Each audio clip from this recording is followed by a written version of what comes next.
Most of the world builds their cars using metric measurements, with meters and kilograms. Until recently, American cars were built in inches and pounds. Nowadays, American cars are an amalgam of components from around the world, and as such are a hodgepodge of both systems.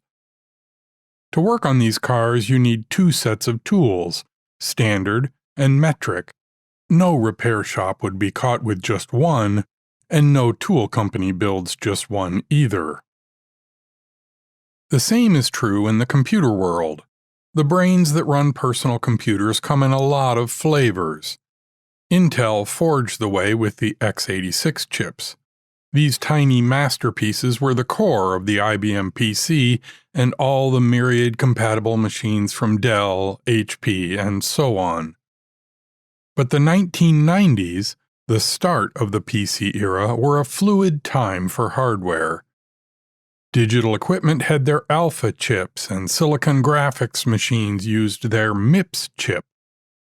Apple was the most fickle of all, building their Macintosh first with Motorola's 68000 series chips, then going through a wrenching conversion to Intel chips for a decade or so, and just this year has decided to convert to their own chips. Like with cars, software developers need tools, custom to each platform. Microsoft has known that owning the tools is a great way to win mindshare and to lure developers into their world. When I was there, we fought a pitched battle to win the market for Intel tools against really smart rivals.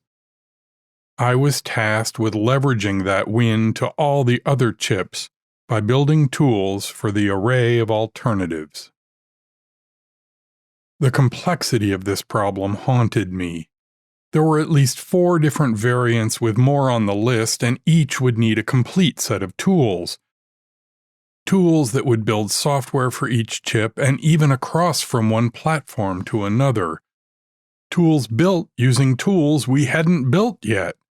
It was a chicken and egg problem of the first order. The scale of this problem kept me awake at night. During the day, I paced my office, wrestling with all the pieces.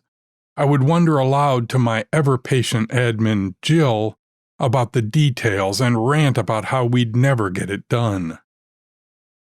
The first few meetings with my team on this project were hard. We had been building a Mac tool set for a while, but it was rough and the way we built it wasn't reproducible. The idea that we could replicate that many times over was simply a fantasy.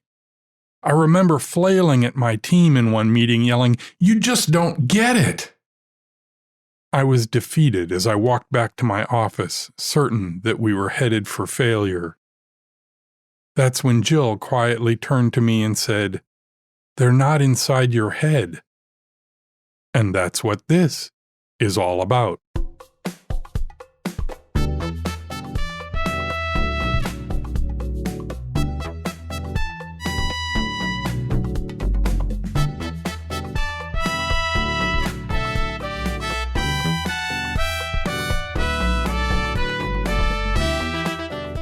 This is Leading Smart, the show about managing in the brainpower age. It's a field guide to the joys and challenges of leading and working in the modern workplace. I'm Chris Williams, your guide to the stories and ideas that I hope will inspire you to be a better leader in the world of knowledge work. This episode begins a series on communication as a leader. This time we'll explore the inside of a leader's mind. This is episode 218, Not in Your Head.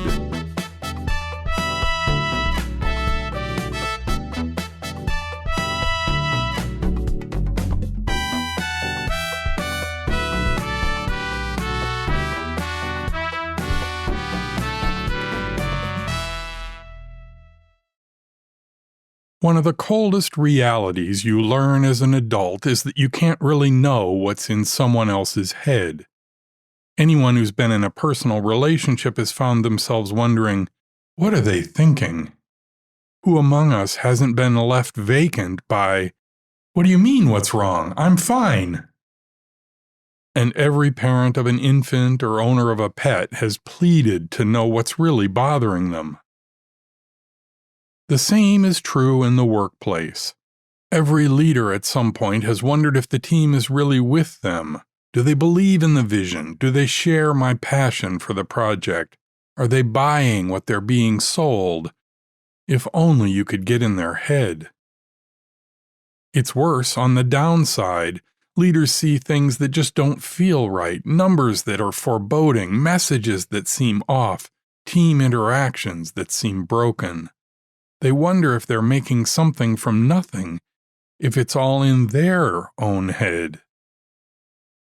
In a future episode in this series, we'll look at how to resolve these questions, or at least start to get some idea of what's in your team's head, and how to know if the things rattling around in your head are worthy of those sleepless nights.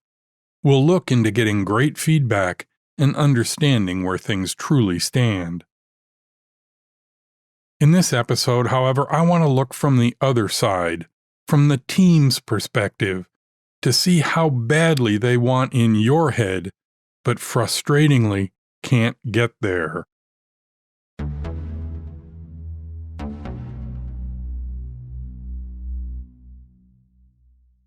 I like to challenge leaders to swap roles, to change perspective, to imagine what working in their organization is like, to peer up to themselves as a leader. What do they see? What's the culture? How does it feel? This is a difficult exercise for most. We're so caught in our own world, things are happening so fast, and many leaders are such driven personalities that this kind of reflection is hard. Yet there are many ways to gain this perspective. Perhaps they can think back to when they weren't in charge, when they too were looking up to a leader. Or perhaps even today, as they look up. What do they feel peering up at their boss and beyond to senior management? This is most difficult for CEOs or business leaders who have no one above them. Their view is solely out and down.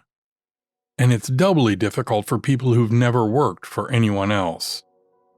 Nonetheless, it's an exercise worth doing. So let's spend just a few minutes inside your organization looking up.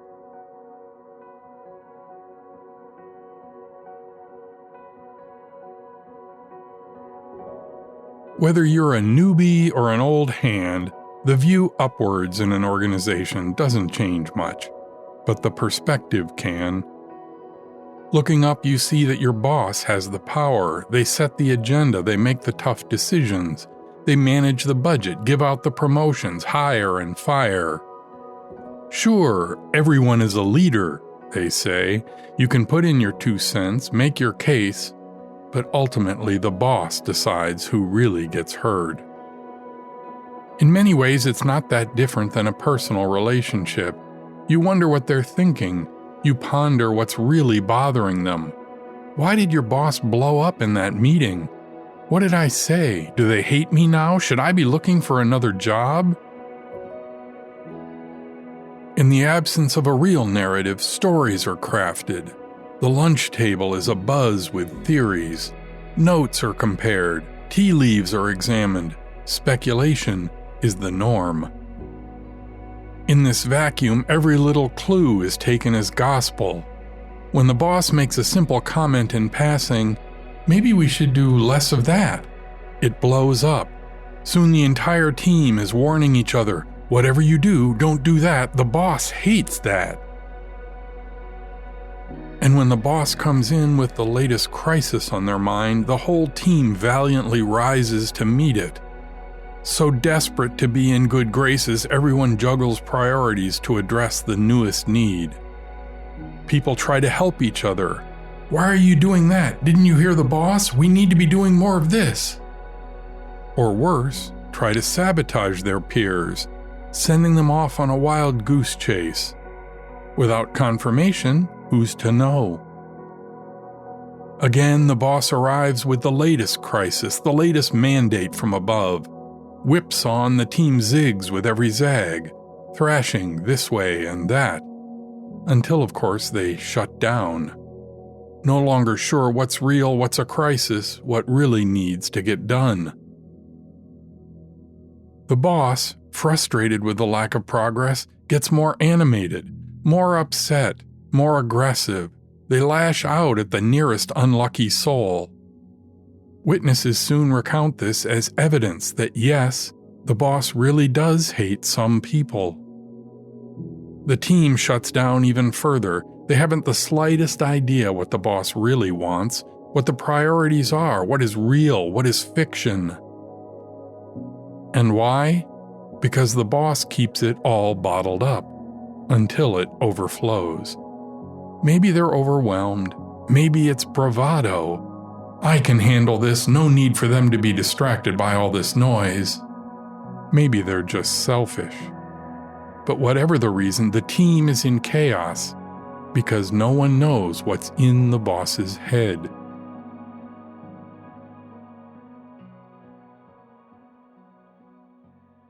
As a leader, you have a unique perspective.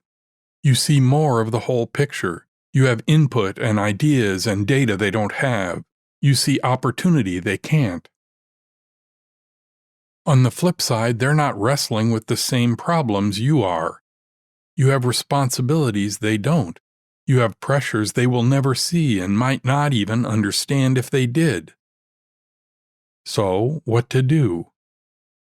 You let them in, at least in some way. You get open and honest and even a bit vulnerable with them. I advised a leader to do this once and got a horrified look in return. Egad, they said, it's a rat's nest of complexity in there. They'll never understand. They really don't want to be in there. But yes, I counseled, they really do. They want and need to understand what you're thinking. Again, just as in personal relationships, teams are rarely made worse with open, honest communication. Be candid, share your passion and your concerns. Let them see what drives you, what makes your job fun, what makes it a challenge. Share your hopes and dreams for the team, the project, the organization. And yes, you need to share what scares you, the nature, if not the details, of what keeps you awake at night. This all humanizes you and also helps them appreciate your role. But there are some caveats. The goal is to paint a larger picture to help them understand. Offering a glimpse of your world with an example or two is sufficient. Too much detail, too many naked truths will only up anxiety. Without context, the team indeed won't understand, they won't be able to help, and they'll likely be frustrated. Make your sharing lean toward the upbeat. No, not a view through rose-colored glasses. Glossing over or blatantly ignoring the challenges will expose you as a fraud. But help them to see why you're excited, the opportunities you see, the path you envision to success. Leave everyone with something to do, a task at hand, a way to participate. And always try to end on an upbeat note. This is where a vision comes in. Season 1 of this podcast has a whole series on setting and communicating a vision. It's worth a listen. A good vision can be the framework that allows you to have real, meaningful discussions without sending everyone off on the latest crisis. A great message, delivered often, has a marvelous insulating and calming effect. As you share, remember it's a two-way street. Empathy and understanding are essential. Swapping perspectives is good, but genuine, earnest listening is best. Work to understand your team, their motives and fears, their challenges and frustrations, their infighting and culture. Great communication is essential to great teams and is the focus of the next several episodes. In the end, Jill was indeed right, as she often was. Letting the team into my head, though terrifying, was and remains a great idea.